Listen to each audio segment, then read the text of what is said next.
नमस्कार, मैं हूं निशा। आप देखना शुरू कर चुके हैं एनजीपी रेवाड़ी। दोस्तों, आज बात करेंगे रेवाड़ी के भाजपा विधायक लक्ष्मण यादव की दिलेरी की। लक्ष्मण यादव ने विधानसभा में पानी से संबंधित जो सवाल उठाया उसे दिलेरी कहा जा सकता है।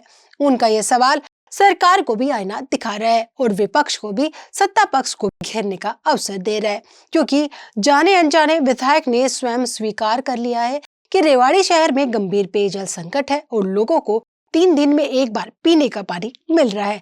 इसके साथ ही विधायक अपने क्षेत्र के सबसे बड़े गांव गोकुलगढ़ के गंदे पानी की निकासी की ओर से भी सरकार का ध्यान खींचने में सफल रहे। पहले हम रेवाड़ी शहर के पेयजल संकट को लेकर की गई विधायक की पैरवी पर बात करेंगे, इसके बाद गोकुलगढ़ की बात करेंगे।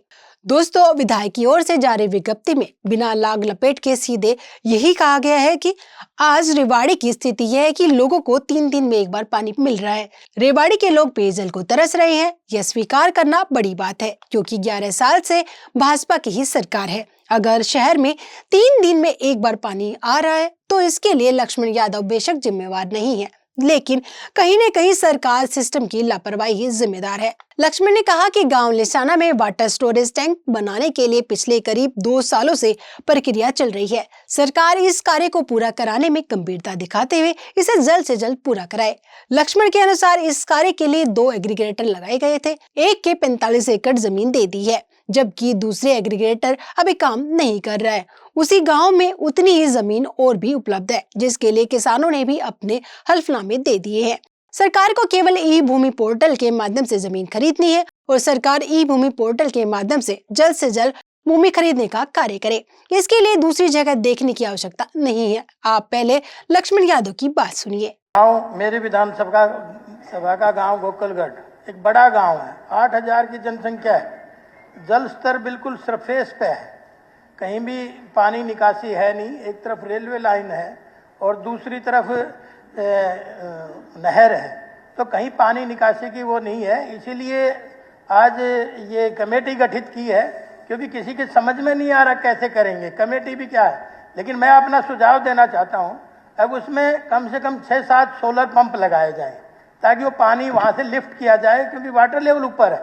और दूसरा, पब्लिक हेल्थ से इससे संबंधित करके, और हमारी कालूवास में एसटीपी है उसके साथ जोड़ा जाए, या नसिया जी में एसटीपी है उसके साथ जोड़ा जाए।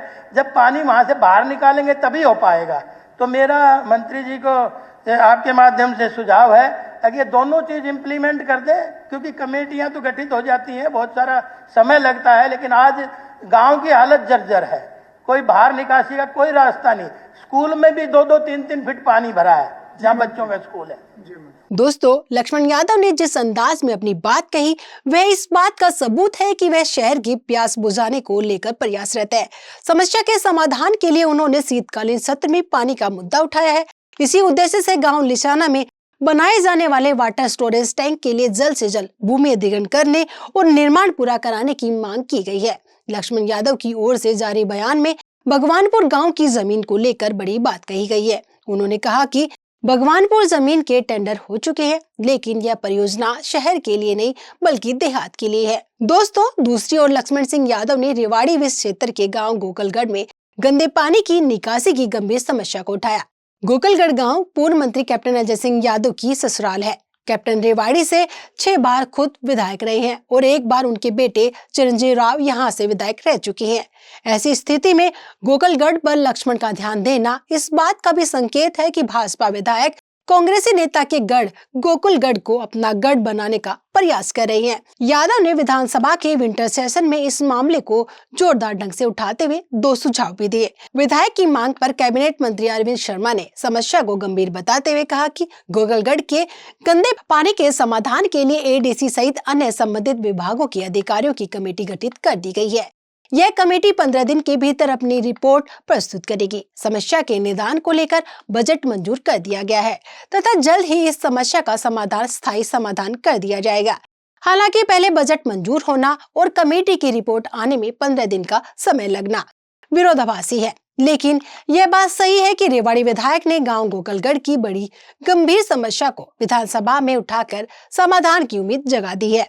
विधायक की ओर से जारी विज्ञप्ति में कहा गया है कि गोकुलगढ़ रेवाड़ी विधानसभा का एक बड़ा गांव है, जिसकी आबादी करीब 8,000 है। इस गांव में गंदे पानी की निकासी का कोई स्थान नहीं है। गांव के एक ही ओर रेलवे लाइन तथा दूसरी ओर नहर है, जिसके चलते गांव के जोड़ों में ही गंदे पानी को डाला जा रहा है, जिसके चलते गांव की स्थिति दयनीय बनी हुई है। उन्होंने विधानसभा में समस्या के स्थायी समाधान का सुझाव रखते हुए कहा कि गांव के गंदे पानी के समाधान के लिए 6-7 सोलर पंप लगाकर पानी को बाहर निकाला जाए।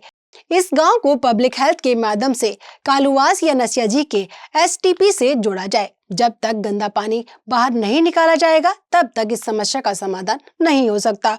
उन्होंने कहा कि बेकाबू स्थिति का अंदाजा इसी बात से लगाया जा सकता है कि गांव के स्कूल में भी 2 से 3 फीट तक पानी भरा हुआ है। उन्होंने कहा कि कैबिनेट मंत्री ने कहा है कि कमेटी गठित कर दी गई है तथा पैसे भी मंजूर हो चुके हैं, इसलिए इस समस्या के स्थायी समाधान को लेकर दोनों कार्यों को जल्द से जल्द अमली जामा पहनाकर ग्रामीणों को राहत दिलाई जाए। दोस्तों, कुल मिलाकर हम ये कह सकते हैं रेवाड़ी विधायक लक्ष्मण यादव विधानसभा में छा गई है, लेकिन उनकी मांग कब पूरी होगी इसका जवाब समय देगा। आपको हमारी रिपोर्ट कैसी लगी कमेंट बॉक्स में जाकर बताएगा जरूर। नमस्कार।